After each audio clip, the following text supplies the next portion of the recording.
Madam, எனக்கு தெரிஞ்ச சர்க்கிள்ல எல்லா இடத்துலயுமே விசாரிச்சதுல அப்போ எல்லாருமே உங்க ஹாஸ்டல் தான் பெஸ்ட்னு சொன்னாங்க. எல்லாருமே ரெஃபர் பண்ணது நல்லா இருக்கும்னு நம்பி தான் நான் இவங்களை இங்க கூட்டிட்டு வந்திருக்கேன். இவங்களும் என்ன நம்பி தான் மேடம் வந்திருக்காங்க. எங்க நம்பிக்கையை காப்பாற்ற வேண்டியது உங்க பொறுப்பு. நிச்சயமா சார். எங்க ஹாஸ்டல்ல தங்குறவங்கள எங்க வீட்டு பொண்ணுங்க மாதிரி எந்த குறையும் இல்லாம நல்லா பாத்துப்போம். வசதியை விட சேஃப்டியும் செக்யூரிட்டியும் தான் ரொம்ப முக்கியம். ஆ. அதுல எங்க ஹாஸ்டல்ல அடிச்சுக்கவே முடியாது. ஏன்னா எங்க ஓனர் மாசுலாமணி இந்திய மக்கள் கட்சியோட தலைவர். சேலத்துல இருக்கிற முக்கியமான விஐபி. பொண்ணுங்க தங்குற இடமாச்சேன்னு எவனும் இங்க வந்து வாலாட்ட முடியாது. யாராவது இங்க சுத்திட்டு இருக்கான்னு தெரிஞ்சா அடுத்த நாளே அவன் தோலை உரிச்சிடுவாரு. ஐயாவை பத்தி எல்லாருக்கும் தெரியுன்றதுனால யாரும் இந்த பக்கம் வரமாட்டாங்க. நீங்க தைரியமா இந்த பொண்ணை விட்டுட்டு போங்க. வர்றவங்களை கன்வின்ஸ் பண்ற மாதிரி நீங்க ரொம்ப நல்லாவே பேசுறீங்க. அதே மாதிரி சர்வீஸும் இருந்ததுன்னா நானும் சந்தோஷப்படுவேன். கண்டிப்பா இருக்கும் சார். ஒரு வாரம் கழிச்சு நீங்களே வந்து விசாரிச்சு பாருங்க. இவங்களே எங்களுக்கு நல்ல சர்டிபிகேட் கொடுப்பாங்க. சரி, ஓகே மேடம், நான் கிளம்புறேன். மயிலை நல்லா பாத்துக்கங்க. இவங்க என்ன கேட்டாலும் அதை உடனடியே செஞ்சிருங்க, சரியா? பணம் எவ்வளவு செலவானாலும் பரவாயில்ல, அதை நான் பாத்துக்கிறேன். சரிங்க சார். மயில ஸ்பெஷல் கேர் எடுத்து நாங்க கண்டிப்பா பாத்துக்கிறோம். சரி மேடம், நீங்க கவலைப்படாம போயிட்டு வாங்க. மயிலு, ஒரு நிமிஷம் வெளியே வாங்க. நான் வரேன் மேடம். சரி.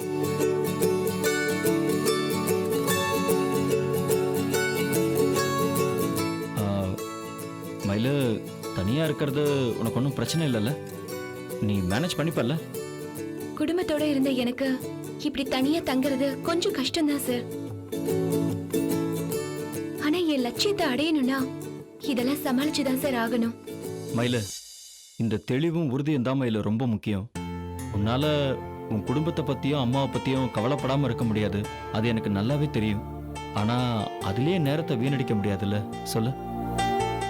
உங்க அம்மா ரொம்ப தைரியமானவங்க, அவங்க எப்படியாவது சமாளிச்சுப்பாங்க. ஆனா அவங்க கனவை நனவாக்குறதா நீ அவங்களுக்கு கொடுக்க வேண்டிய பெரிய சந்தோஷம், புரியுதா? அதை மட்டும் மனசுல வச்சுக்கிட்டு நீ சின்சியரா படி. வேற எந்த டைவர்ஷனுக்கும் இடம் கொடுக்காத, புரியுதா? கண்டிப்பா சார். மயிலு, நான் உன்னை விட்டு ரொம்ப தூரம்லாம் போக போறது கிடையாது. இதே ஊர்ல இருந்து தான் பிசினஸ் பார்த்துக்க போறேன். உனக்கு ஏதாவது பிரச்சனைனா தேவைன்னா ஒரு நிமிஷம் கூட யோசிக்காத. என்ன டிஸ்டர்ப் பண்ணுமான்னு யோசிக்கவே யோசிக்காத. உடனே எனக்கு ஒரு கால் பண்ணு. வித்தின் 10 minutes நான் இங்க இருப்பேன், சரியா? சரி மயிலு, என் ஃப்ரெண்ட்ஸ் எல்லாம் இந்நேரம் கெஸ்ட் ஹவுஸ் வந்திருப்பாங்க.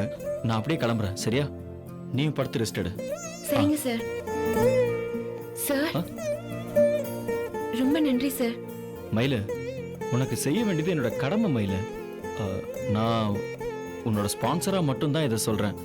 ஆனா நீ வேற மாதிரி எதுவும் தப்பா எடுத்துக்காத. உன் மனசு மாறுற வரைக்கும் நான் உன்னை தொந்தரவு பண்ணவே மாட்டேன், சரியா? என் காதல் கூட உன் லட்சியத்துக்கு குறுக்க வந்துடக்கூடாதுன்னு நான் தெளிவா இருக்கேன், சரியா? பாய்.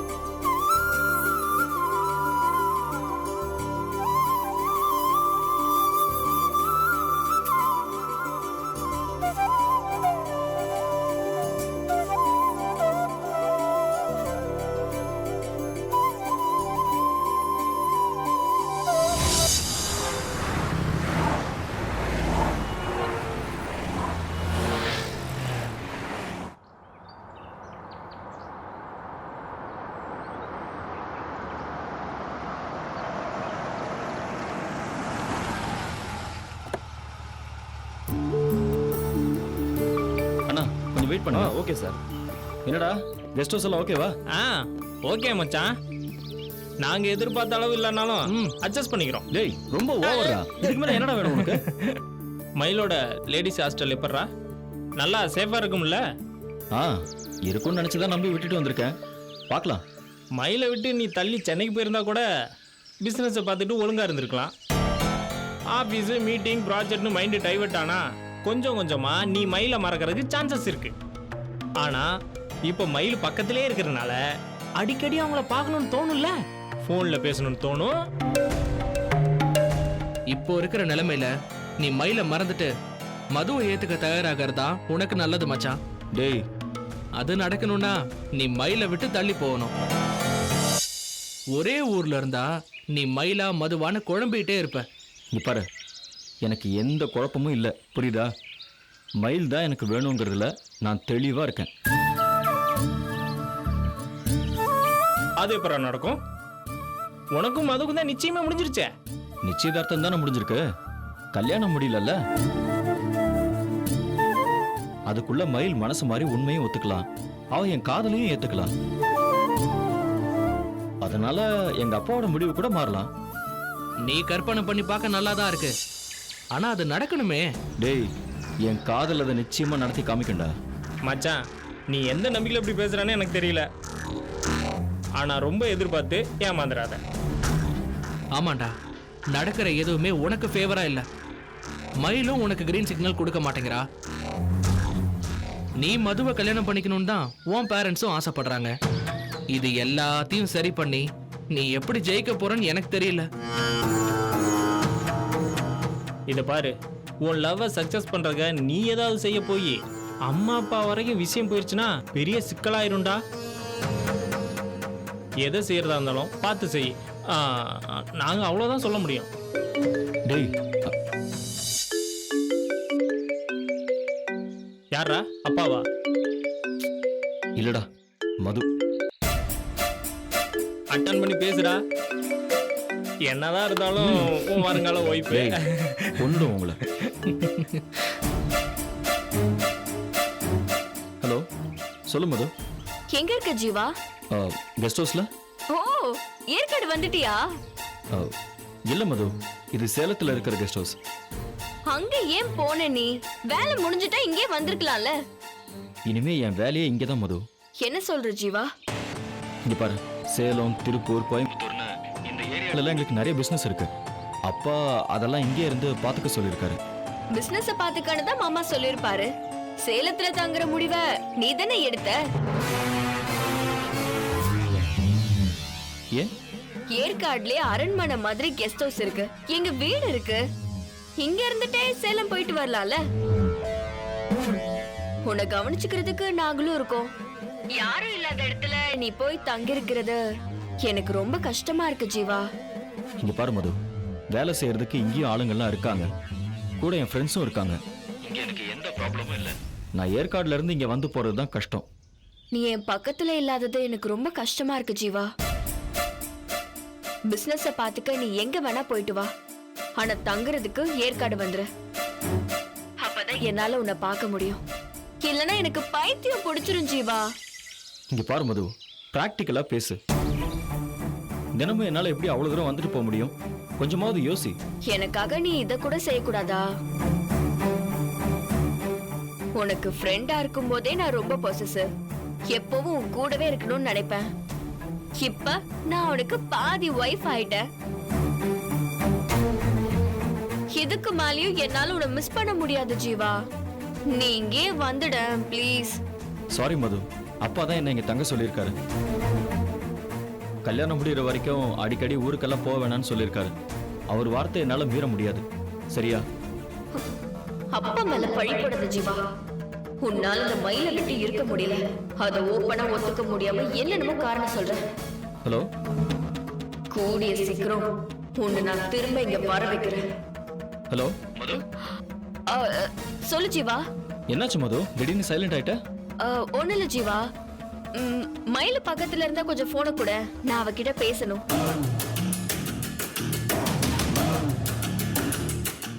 மயில நல்ல ஒரு லேடிஸ் ஹாஸ்டலா பார்த்து அவளை செட்டில் பண்ணியாச்சு. அகாடமிக்கு பக்கத்துலயே இருக்கிறதுனால போயிட்டு வர்றதுக்கும் கொஞ்சம் ஈஸியா இருக்கும். அப்பாடா, இப்பதான் நிம்மதியா இருக்கு. என்ன சொன்ன? இல்ல இல்ல, அவ சேஃபான இடத்துல இருக்கால, அதான் நிம்மதியா இருக்குன்னு சொல்ல வந்தேன். ஆமா, போறப்ப நீதான் அவளை கார்ல கூட்டிட்டு போன போல. ஆமா, பஸ் ஸ்டாண்ட்ல அவ நிக்கிறத பார்த்துட்டு அப்பா தான் அவளை கார்ல ஏத்திக்கிட்டாரு. இந்த மயிலு மாமா கிட்டயும் நல்ல பேர் வாங்கிட்டா. அவ பேரை கெடுத்து நாரடிச்சாதான் நம்மளால சந்தோஷமா இருக்க முடியும். மது, என்ன அடிக்கடி சைலண்ட் மோடுக்கு போயிடுற? நத்திங் ஜீவா, மயில ஹாஸ்டல்ல விட்டுட்டல, அவ பாட்டுக்கு கோச்சிங் சென்டர்ல போய் படிக்கட்டும். இனிமே அவ விஷயத்துல நீ தலையிடாத. ஏன் அப்படி சொல்ற? மாமா உனக்கு பெரிய பொறுப்பை கொடுத்துட்டு போயிருக்காரு. மயிலு பின்னாடியே போய் நீ அந்த பொறுப்பை கவனிக்காம விட்டுட்டனா மாமா கிட்ட நீ தானே கெட்ட பேர் வாங்கணும். இங்க பாரு மது, பிசினஸோட சேர்த்து மயிலையும் பார்த்துக்கோன்னு சொல்லிட்டு போனதே எங்க அப்பா தான். அந்த விஷயத்துல எனக்கு கெட்ட பேர் வந்துருமோன்னு சொல்லி நீ கவலையே பட வேண்டாம், புரியுதா? மது, அப்பா தான் லைன்ல வராரு. அநேகமா மயிலை பத்தி தான் விசாரிப்பாருன்னு நினைக்கிறேன். நான் வேணா உங்ககிட்ட அப்புறமா பேசட்டுமா? பாய்.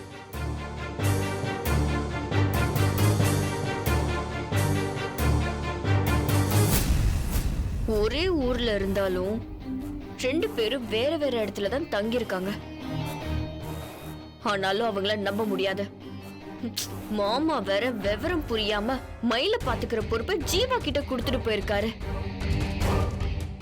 அதையே சாக்கா வச்சுக்கிட்டு ஜீவா அவ பின்னாடியே தான் சுத்திக்கிட்டு இருப்பாரு. 2 பேர்ல யாராவது ஒருத்தரை சேலத்துல இருந்து கிளப்பியே ஆகணும். என்ன பண்ணலாம்?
ரூம் இப்பதானே ரெடி பண்ணனு சொன்னாங்க.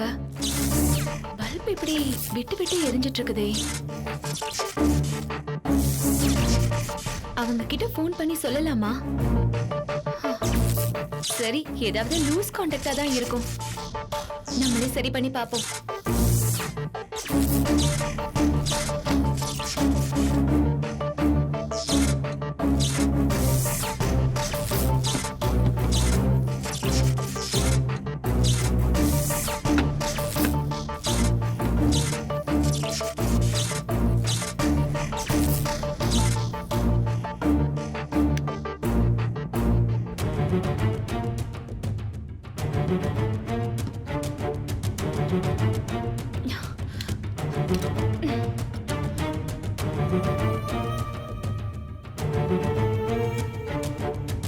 ஃபியூஸ் போயிடுச்சோ?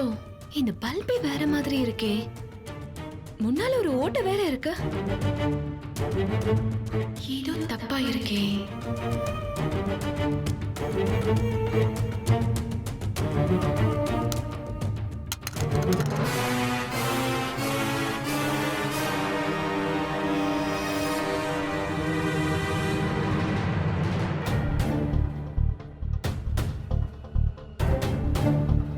இது கேமரா இல்ல?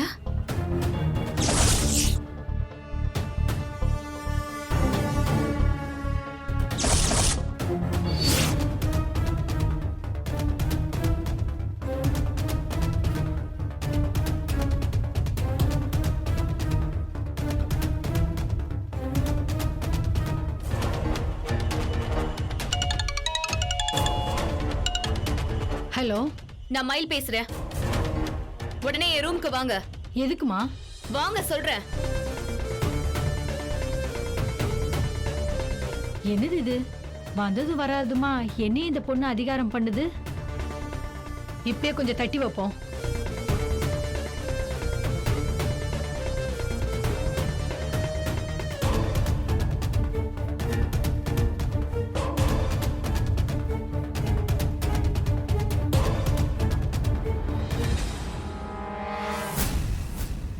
என்ன விஷயம் மயிலு? எதுக்கு இவ்வளவு டென்ஷனா பேசுன? இது என்னன்னு தெரியுமா உங்களுக்கு?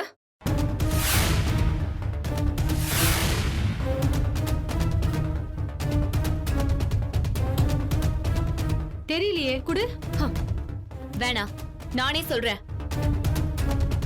இது ஒரு குட்டி கேமரா. இது எங்க இருந்துச்சுன்னு தெரியுமா? பாத்ரூம்ல இருக்கிற பல்புக்குள்ள. என்ன நீ கேமராங்கிற பல்புங்கிற? எனக்கு ஒண்ணுமே புரியலையே. நெசமாவே புரியலையா? இல்ல புரியாத மாதிரி நடிக்கிறீங்களா? என்கிட்ட சத்தம் போடுற வேலையெல்லாம் வச்சுக்காத மயில. உனக்கு என்ன பிரச்சனை சொல்லு. மேம் என்னாச்சு? இவங்க கோவமா கத்திக்கிட்டு இருக்காங்க. அது ஒண்ணு இல்ல கண்ணு, சின்ன பிரச்சனை. நானே பேசிக்கிறேன், நீங்க உள்ள போங்க. ஏதோ கேமரா அது இதுன்னு இவங்க சொல்லிட்டு இருக்காங்க. அந்த பொண்ணு எதையோ பார்த்து உளருதுமா. நான் தான் பாத்துக்கிறேன்னு சொன்னல, நீங்க கிளம்புங்க. யாரும் போகாதீங்க. இந்த பிரச்சனையை நீங்க எல்லாரும் தெரிஞ்சுக்கணும். பொண்ணுங்க குளிக்கிறத படம் எடுக்கிறதுக்காக இந்த பாத்ரூம்ல இருக்க பல்புல இந்த கேமராவை இவங்க செட் பண்ணி வச்சிருக்காங்க. இவங்க சொல்றது நிஜமா மேடம்? இல்லம்மா, இவ அபாண்டமா பழி போடுறா. மாசிலாமணி ஐயாவோட ஹாஸ்டல் இது. இங்க அந்த மாதிரிலாம் நடக்க சான்ஸே இல்ல. அப்புறம் எப்படி இந்த கேமரா இந்த பல்புக்குள்ள வந்துச்சு? எனக்கு எப்படி தெரியும்? பிரச்சனை பண்ணணும்னு நீ தான் எடுத்துட்டு வந்திருப்ப. தப்பு பண்ணிட்டு ஏன் மேலேயே பழிய திருப்புறீங்களா? இந்த அசிங்க புடிச்ச வேலைய நீங்க தான் செஞ்சீங்கன்னு நான் இப்பவே நிரூபிக்கிறேன்.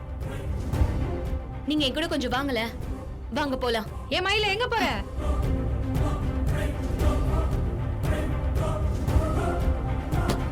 வாங்க. இந்த பல்ப பாருங்க. அதுல கேமரா இருக்கிறது தெரியுதா? ஆமாடி, கேமரா தான் இருக்கு. அதை கொஞ்சம் கலட்டுங்க.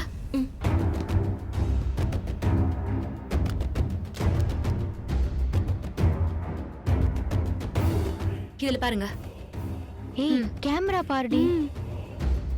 நம்ம குளிக்கிறப்ப இத வீடியோ எடுத்து யாரோ பாத்துட்டு இருக்காங்க. இத நம்ம சும்மாவே விடக்கூடாது. வாங்க.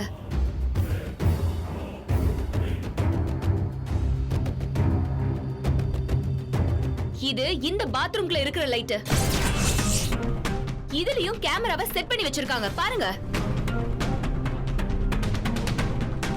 ஒரு பாத்ரூம்ல மட்டும் இல்ல, எல்லா பாத்ரூம்லயும் இவங்க இத செட் பண்ணி வச்சிருக்காங்க.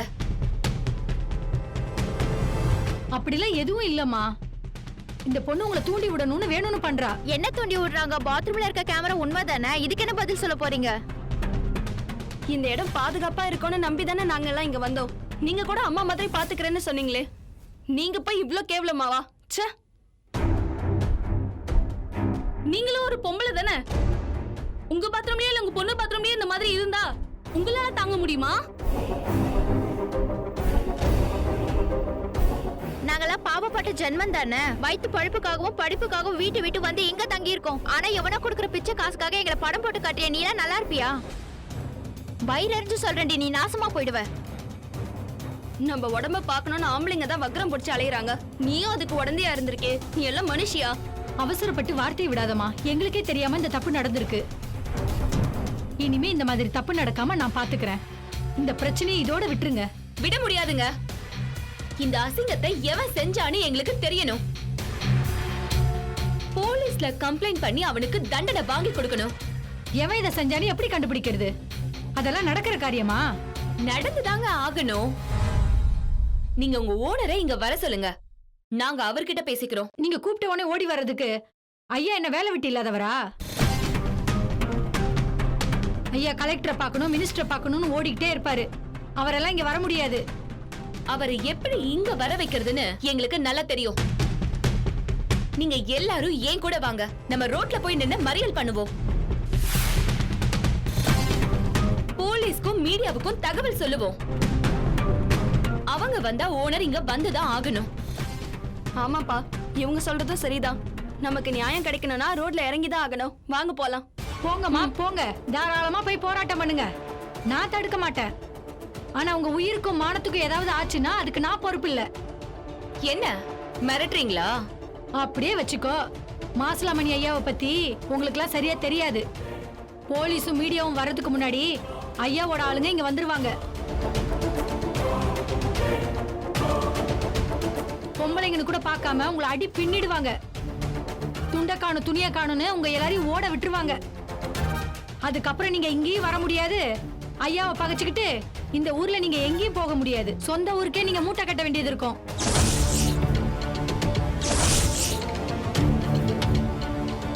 இவங்க நம்மள பயமுறுத்துறதுக்காக தான் இப்படி எல்லாம் பேசுறாங்க. நாம ஒன்னா நின்னா இவங்களால எதுவுமே செய்ய முடியாது. நீங்க தைரியமா வாங்க. இல்லங்க, இவங்க சொல்றது நெசம்தான். அந்த ஆளை பகச்சுக்கிட்டு நம்மளால நிம்மதியா வாழ முடியாது. அங்க எங்கன்னு புது இடத்தை தேடிக்கிட்டு அலையிற தெம்பு இல்ல. இனிமே இது மாதிரி நடக்காதுன்னு இவங்க சொல்றாங்கல்ல, அதை ஏத்துக்கிறது தான் நல்லதுன்னு எனக்கு தோணுது. என்னங்க பேசுறீங்க நீங்க? இனிமே தப்பு நடக்காம தடுத்தா மட்டும் போதுமா? ஏற்கனவே செஞ்ச தப்புக்கு தண்டனை கொடுக்க வேணாம்?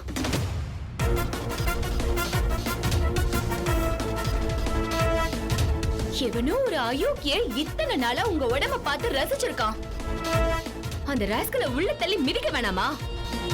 அவனை சும்மா விட்டுற சொல்றீங்களா? நாம வேற என்ன பண்ண முடியும்? நாம எல்லாரும் சாதாரண ஆளுங்க தான். ஆனா இவங்களுக்கு பணம் பலம், ஆள் பலம்னு எல்லாமே இருக்கு. இவங்களை எதிர்த்து நம்மளால ஜெயிக்க முடியாது.